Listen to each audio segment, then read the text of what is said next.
Bismillahirrahmanirrahim. Alhamdulillahilladzi anzala abdihil kitaba wal yaj'alallahu iwaja. Asyhadu an la ilaha illallahul malikul haqqul mubin. Wa asyhadu anna Muhammadar Rasulullah shadiqul wa'dil amin. Allahumma sholli wa sallim wa barik ala sayyidina Muhammadin khatamin nabiyyina wa ala alihi wa ashabi ajmain. Amma ba'du, fa ya ayyuhal muslimu taqullah. Ya misral muslimin rahimakumullah. Mari kita senantiasa mengucapkan takwa kepada Allah. Karena di dalam takwa itu kumpulannya segala macam kebaikan. Sebagaimana sabda Rasulullah sallallahu alaihi wasallam, "Wattaqullah jama'u kulli khair."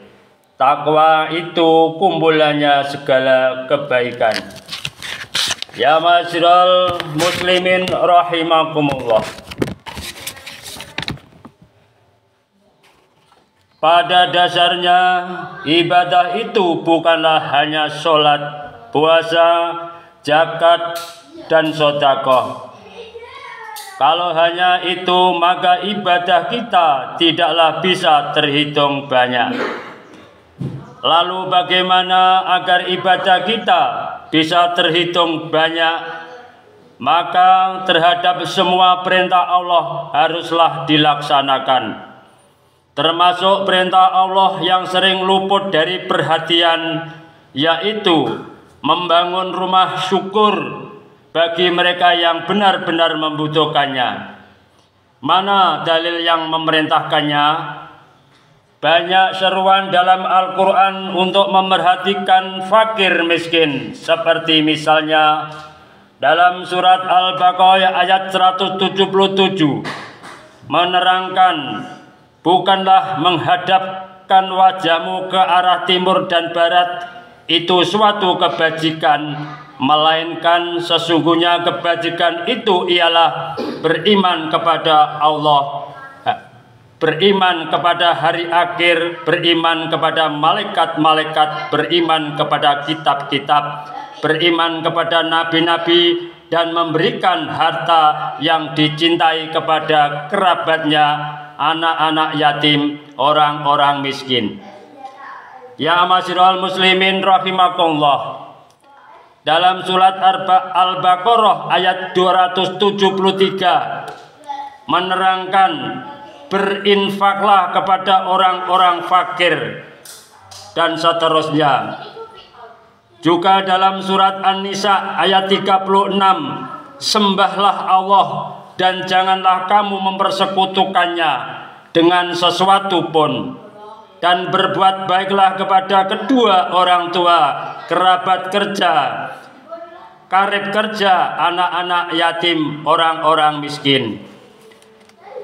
Seruan Nabi lewat Aisyah, wahai Aisyah, cintailah orang-orang miskin dan mendekatlah kepada mereka, maka Allah akan mendekatmu padanya di hari kiamat. Hurairah At-Tirmidzi. Ya ma'asyiral muslimin rahimakumullah. Juga dalam surat Al-An'am ayat 53 menerangkan, dan demikianlah telah kami uji sebagai mereka orang-orang kaya dengan sebagai mereka orang-orang miskin, supaya orang-orang yang kaya itu berkata, orang-orang semacam inikah di antara kita yang diberi anugerah Allah kepada mereka? Allah berfirman, tidakkah Allah lebih mengetahui tentang orang-orang yang bersyukur kepadanya? Ya ma'asyiral muslimin rahimakumullah. Adapun yang dimaksud dengan perhatian terhadap fakir miskin, baik yang diserukan oleh Al-Quran dengan istilah infak, sedekah, zakat, pemberian hak, ujian si kaya, dan sebagainya. adalah tidak terbatas memberinya makan dan sandang saja, namun lebih dari itu, maka memberi lapangan kerja, pendidikan sampai tempat tinggal. Karena itu di Thariqah Siddiqiyah dalam hal menyalurkan sedekahnya tidak hanya sebatas uang dan sembako, melainkan juga lapangan pekerjaan, pendidikan, kesehatan, bahkan tempat tinggal yang sering dikenal dengan istilah bantuan rumah syukur. Mengapa harus rumah syukur? Karena rumah adalah merupakan kebutuhan pokok. Bukankah dalam Al-Quran surat An-Nahl ayat 80 telah diterangkan, Allah menjadikan bagimu rumah-rumahmu sebagai tempat tinggal. Ya ma'asyiral muslimin rahimakumullah. Berarti rumah adalah merupakan suatu nikmat dari Allah yang diantaranya fungsinya sebagai tempat tinggal, tempat berteduh dari panas dan hujan, tempat berlindung dari segala macam bahaya, dan lain sebagainya. Dan karena sangat pentingnya rumah tempat tinggal, maka Allah pernah memberikan hukuman kepada suatu kaum dengan cara menghancurkan rumah-rumah tempat tinggal mereka. Sebagai diceritakan dalam surat Al-Asr ayat 2, Allah menghukum Bani Nazir dengan menghancurkan rumah-rumah mereka. Lihat pula bagaimana Allah menyiksa kaum Samud dengan meruntuhkan rumah tempat tinggal mereka. Padahal sebelumnya mereka berbangga-bangga dengan rumah tersebut.